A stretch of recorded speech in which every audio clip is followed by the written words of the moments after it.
የ5 ዓመት ሕፃን ሳይቀር እንዲታሰር ያደረገው ደግሞም የ3 ልጆች እናት ከሆነችው ሬኔ ጉድ እስከ 37 ዓመቱ ነርስ አሌክስ ፕሬቲ ህልፈት ምክንያት የሆነውና መላ አሜሪካውያን በትራምፕ አስተዳደር ላይ እንዲነሱ ያደረገው የስደተኞችና ጉምሩክ አስከባሪዎች ድርጊት የወለደው ከፊል የመንግስት መዘጋት እንዲነሳ ተወስኗል። ፕሬዝደንት ዶናልድ ትራምፕ በትላንትናው ዕለት ለፌዴራል መንግስት መስሪያ ቤቶች የሚሆን የ1.2 ትሪሊዮን ዶላር የበጀት ረቂቅ ላይ ፊርማቸውን በማስቀመጥና በማጽደቅ ካለፈው ቅዳሜ ጀምሮ ለቀናት የዘለቀውን የአሜሪካ መንግስት ከፊል መዘጋት ወይም ፓርሻል ገቨርንመንት ሸትዳውን ማብቃቱን በይፋ አረጋግጠዋል። የዚህ በጀት መጽደቅ አብዛኛዎቹን የፌዴራል ተቋማት ወደ ሥራ ቢመልስም ከሀገር ውስጥ ደህንነት መስሪያ ቤት ወይም ዲፓርትመንት ኦፍ ሆምላንድ ሴኪዩሪቲ እንዲሁም ከኢሚግሬሽን ፖሊሲ ጋር በተያያዘ ለትራምፕ አስተዳደር አዲስና ፈታኝ የፖለቲካ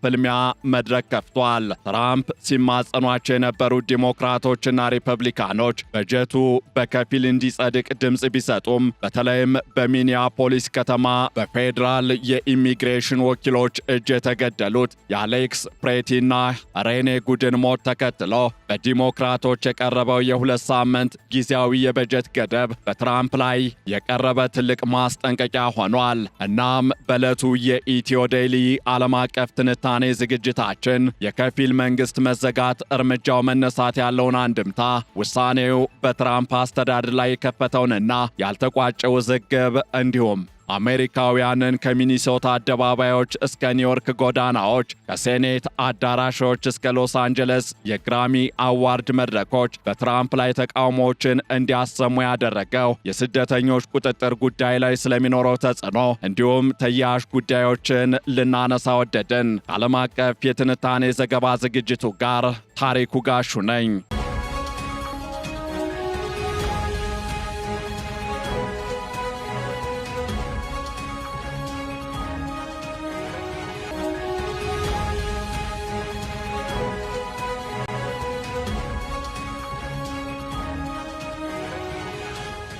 የአሜሪካው ፕሬዝደንት ዶናልድ ትራምፕ ትላንት ማክሰኞ የ1.2 ትሪሊዮን ዶላር የመንግስት የበጀት ረቂቅን በፊርማቸው በማጽደቅ ለአጭር ቀናት ተከስቶ የነበረውን ከፊል የመንግስት መስሪያ ቤቶች መዘጋት በይፋ እንዲያበቃ አድርገዋል። ይህ ውሳኔ ከባለፈው ሳምንት መጨረሻ ጀምሮ ተቋርጠው የነበሩ የፌዴራል መስሪያ ቤቶች ወደ ሥራ እንዲመለሱ ቢያደርግም በሀገር ውስጥ ደህንነት ሚኒስቴር እንዲሁም በኢሚግሬሽን ፖሊሲዎች ላይ የሚጠበቀውን ቀጣይ የፖለቲካ ፍጥጫ ግን አላረገበውም። ፕሬዝደንቱ በኦቫል ኦፊስ ሆነው ረቂቁን ሲፈርሙ ይህ ረቂቅ ለአሜሪካ ሕዝብ ትልቅ ድል ነው በማለት ገልጸውታል። ይሁን እንጂ ስምምነቱ ሁሉንም የመንግስት ክፍሎች እስከ መስከረም 30 ድረስ ሙሉ በሙሉ የሚደግፍ ቢሆንም የሀገር ውስጥ ደህንነት ሚኒስቴር ግን የተሰጠው የ2 ሳምንት ጊዜያዊ በጀት ብቻ ነው። ይህ ሁኔታ የትራምፕ አስተዳደር በሚቀጥሉት 10 ቀናት ውስጥ ከባድ የፓርላማ ድርድርና የፖሊሲ ውዝግቦች እንደሚጠብቁት ያሳያል። እናም የመንግስት መዘጋት ማክተሙን ተከትሎ የትራምፕ አስተዳደር በወቅታዊ ፖለቲካዊ እንቅስቃሴዎች ውስጥ አንጻራዊ መረጋጋት ቢያገኝም ድሉ ግን ሙሉ ነው ለማለት አያስደፈርም። በፕሬዝደንቱና በዲሞክራቶች መካከል የነበረው የጠነከረ ልዩነት መቋጫ ያገኘው አብዛኛዎቹ የፌዴራል ኤጀንሲዎች ሙሉ በጀት እንዲያገኙ በመስማማት ነው። በዚህም መሰረት እንደ መከላከያ ሚኒስቴር፣ የውጭ ጉዳይ፣ ግምጃ ቤት፣ ጤናና ሰብአዊ አገልግሎት እንዲሁም ትራንስፖርትና ትምህርት ሚኒስቴር ያሉ ቁልፍ ተቋማት እስከ በጀት ዓመቱ ማብቂያ ድረስ የሚቆይ በጀት አግኝተዋል። ይህ መሆኑ የትራምፕ አስተዳደር በውጭ ፖሊሲ፣ በሀገር መከላከያና በምጣኔ ሀብታዊ ጉዳዮች ላይ ያቀዳቸውን ተግባራት ያለ በጀት እጥረት እንዲያከናውን ዕድል ይሰጠዋል። ሆኖም ግን የሀገር ውስጥ ደህንነት ሚኒስቴር በጀት ለ2 ሳምንት ብቻ እንዲራዘም መደረጉ አስተዳድሩ በስደተኞች ጉዳይ ላይ ያለውን አቋም እንዲከልስ ወይም ከዲሞክራቶች ጋር እንዲደራደር የሚያስገድድ ነው። ሪፐብሊካኑ የፓርላማ አፈ ጉባኤ ማይክ ጆንሰን በበኩላቸው በዚህ የበጀት ማጽደቅ ውሳኔ ላይ መጫወት አያስፈልግም ሲሉ ዲሞክራቶች በቅን ልቦና እንዲደራደሩ ጥሪ አቅርበዋል። በሌላ በኩል አሁን በጸደቀው በጀት ምክንያት ወደ መደበኛ ስራቸው የሚመለሱ በርካታ የፌዴራል ኤጀንሲዎች ያሉ ሲሆን እነዚህም መካከል የፌዴራል አቪዬሽን አስተዳደር፣ ሰራተኞችና የአየር ትራፊክ ተቆጣጣሪዎች እንዲሁም ያለ ክፍያ ሲሰሩ የነበሩ ወይም በግዳጅ ረፍት ላይ የነበሩ ወደ መደበኛ ደሞዛቸው ይመለሳሉ። በተጨማሪም የሰራተኛ ስታቲስቲክስ ቢሮ ወይም ቢሮ ኦፍ ሌበር ስታቲስቲክስ አገሪቱ ስለ ኢኮኖሚዋ እንቅስቃሴ የምታውቅበትን ወርሃዊ የሥራ ስምሪት ሪፖርት ማዘጋጀት ይጀምራል። የውስጥ ገቢ አገልግሎት ወይም አይአርኤስ የታክስ ተመላሾችን የማቀነባበር ሥራውን የሚያፋጥን ሲሆን ብሔራዊ ፓርኮችና ታሪካዊ ቦታዎችም ሙሉ በሙሉ አገልግሎት መስጠታቸውን ይቀጥላሉ ማለት ነው።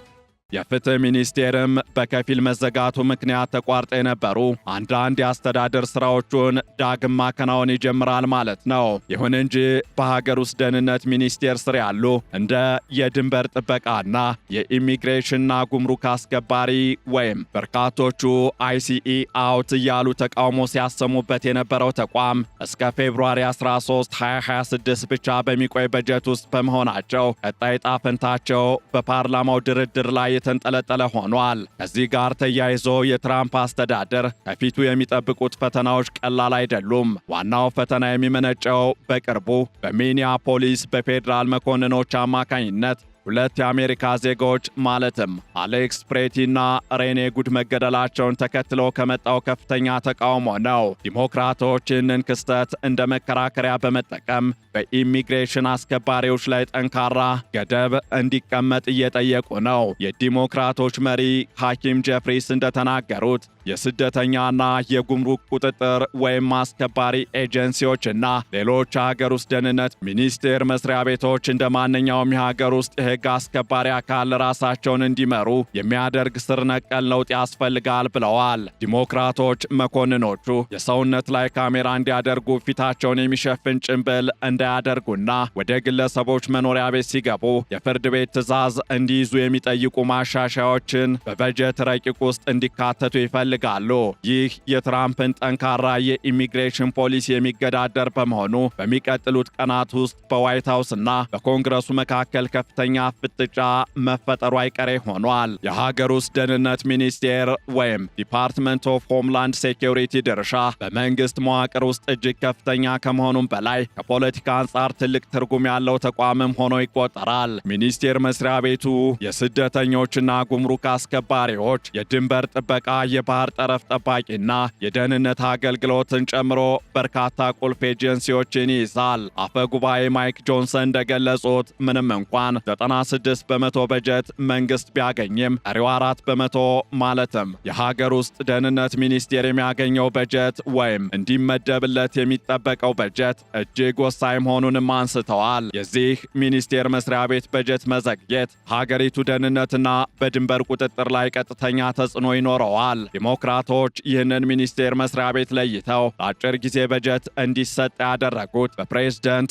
ዶናልድ ትራምፕ አስተዳደር ላይ ተጽዕኖ ለመፍጠርና በስደተኞች አያያዝ ላይ ለውጥ ለማምጣት እንደ መሳሪያ በመጠቀም ነው። ይህ መሆኑ ደግሞ መንግስት በብሔራዊ ደህንነት ጉዳዮች ላይ ያለመረጋጋት እንዲሰራ ይገደዳል ማለት ነው። በስደተኞች ላይ የሚያሳድረውን ወከባም እንዲቀንስ ጫና ያድርበታል ማለት ነው።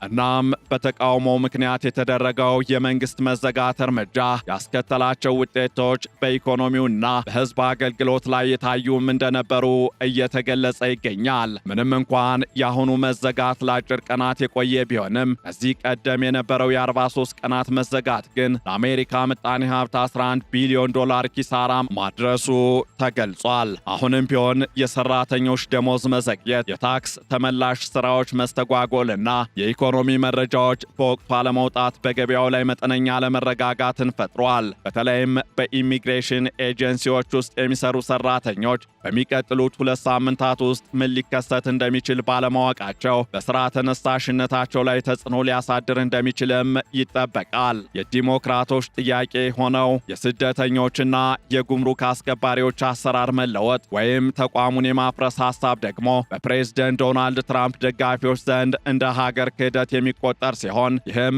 መከፋፈሉን እያባባሰ ይገኛል። የስደተኞችና የጉምሩክ አስከባሪዎች ቢሮ ወይም ሚኒስቴር መስሪያ ቤትን የማስወገድ ወይም የመቀየር ጉዳይ ካለው ህጋዊና ፖለቲካዊ ውስብስብነት አንጻር ትልቅ ፈተና ሆኖም ተጋርጧል። ዲሞክራቶች ተቋሙ በዜጎች ላይ እያደረሰ ያለውን ጥቃት ለመቀነስ ጠንካራ የህግ ማዕቀፍ እንዲበጅለት ቢፈልጉም ትራምፕ ግን ለዚህ ፍላጎት እጅ የሚሰጡ አይመስሉም።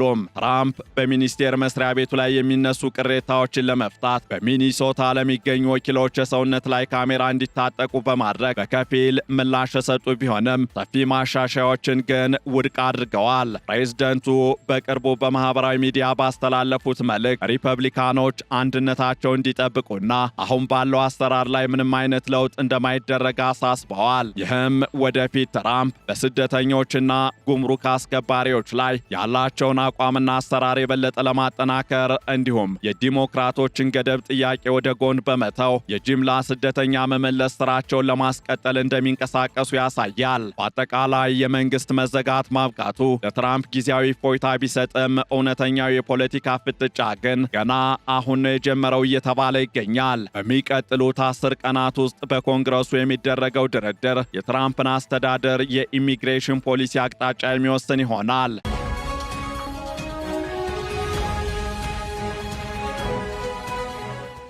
ዲሞክራቶች ከለውጥ ውጭ ሌላ አማራጭ አንቀበልም ማለታቸው እንዲሁም የሴኔቱ አብላጫ ወገኖች መሪ ጆንሰን አምር ካልተፈጠረ በቀር ስምምነት ላይ መድረስ ይከብዳል ማለታቸው ሁኔታው አሁንም ለአደጋ የተጋለጠ መሆኑን ያሳያል። ፕሬዝደንት ዶናልድ ትራምፕ በሚቀጥሉት ቀናት በስደተኞችና በጉምሩክ ጉዳዮች ላይ ቁጥጥር የሚያደርገውን ተቋም ከዲሞክራቶች ጥቃት ለመከላከልና ለሀገር ውስጥ ደህንነት ሚኒስቴር ቋሚ በጀት ለማግኘት የሚያደርጉት ጥረት ያስተዳድራቸው ጥንካሬ የሚፈትን ይሆናል። ስምምነት ላይ መድረስ ካልተቻለ ግን ከሳምንት በኋላ ማለትም ፌብሩዋሪ 13 2026 አሜሪካን ሌላ የመንግስት መዘጋትና ፖለቲካዊ ቀውስ ይገጥማታል ማለት ነው። ከዚህ አንጻር ወደፊት ትራምፕ በስደተኞች እንዲሁም በጉምሩክ አስከባሪ መስሪያ ቤቱ የሚወስዷቸው እርምጃዎች ይበልጥ ጠንካራ እንደሚሆኑ ይጠበቃል። ፕሬዝደንቱ ተቋሙ ተጨማሪ 12000 አዳዲስ መኮንኖች እንዲቀጥር መመሪያ የሰጡ ሲሆን ይህም የተቋሙን አቅም 120 በመቶ እንደሚያሳድገው ተነግሯል። ፕሬዝደንት ትራምፕ በሁለተኛው የስልጣን ዘመናቸው ከፍተኛ ቁጥር ያላቸውን ስደተኞች ለማሰር እንዲሁም ለማባረር እቅድ የያዙ ሲሆን ለዚህም ሲባል በትላልቅ ወታደራዊ ካምፖች ላይ ጊዜያዊ የእስር ማቆያዎችን የመገንባት እቅድ አላቸው። የአስተዳድሩ ቀጣይ እርምጃዎች የድንበር ግንብ ግንባታን ማፋጠን፣ የሰብአዊ ፈቃድ ፕሮግራሞችን ማቋረጥ እንዲሁም የወንጀል ሪከርድ የሌላቸውን ስደተኞች ጭምር በቁጥጥር ስር መዋልን ይጨምራል። ይህ የትራምፕ ጥብቅ አቋም ከዲሞክራቶች የሪፎርም ጥያቄ ጋር መጋጨቱ የማይቀር በመሆኑ የአሜሪካ ፖለቲካ በሚቀጥሉት ሳምንታት በሀገር ውስጥ ደህንነት ሚኒስቴር በጀት ዙሪያ በሚደረግ ትንቅንቅ መጠመዱ አይቀሬ ነው። እናም ፕሬዝደንት ዶናልድ ትራምፕ የፈረሙት የበጀት ረቂቅ የመንግስትን ከፊል መዘጋት ቢያበቃም ዋናውን የፖለቲካ ልዩነት ግን አልፈታውም። የሀገር ውስጥ ደህንነት መስሪያ ቤት በጀት ለሁለት ሳምንት ብቻ ተለይቶ መቆየቱ በትራምፕ አስተዳደር እንዲሁም በኮንግረሱ መካከል ያለውን ጥልቅ አለመግባባት ያሳያል። በተለይም በሚኒያፖሊስ የተከሰቱት ግድያዎች በስደት ሕግ ማስፈጸሚያ ተቋማት ላይ የነበረውን ጥርጣሬና ተቃውሞ ወደ አዲስ ምዕራፍ አሸጋግረውታል። ትራምፕ የስደተኛ ፖሊሲያቸውን ለማስፈጸም ተቆጣጣሪ መስሪያ ቤቱን ማጠናከር ሲፈልጉ፣ ዲሞክራቶች ግን በበጀት ላይ የመወሰን ስልጣናቸውን ተጠቅመው ተቋሙን ለመገደብ እየሞከሩ ነው። በቀጣይ ቀናት የሚደረገው ድርድር ካልተሳካ በድጋሜ የመንግስት መስሪያ ቤቶች ወደ መዘጋት ሊያመሩ እንደሚችሉም ተሰግቷል። የአሜሪካ ሕዝብም በሁለቱ ወገኖች ፍጥጫ መሃል ሆኖ የፌዴራል አገልግሎቶች መቼ በቋሚነት እንደሚረጋጉና እንደሚሰሩ ለማረጋገጥ በቅርቡ የሚተላለፈውን ውሳኔ በጉጉት እየተጠባበቀ ይገኛል። ይህንን ዓለም አቀፍ ትንታኔ ስናዘጋጅ ኒውዮርክ ታይምስ፣ ቢቢሲ እንዲሁም ሮይተርስን በዋቢነት ተጠቅመናል።